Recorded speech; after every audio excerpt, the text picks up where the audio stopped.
car coming. It's not moving. What?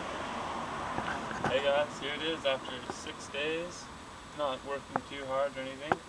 It's all back in and I'm ready to give it a try. Battery's hooked up. Brush down to the tank and then put octane. See how it goes.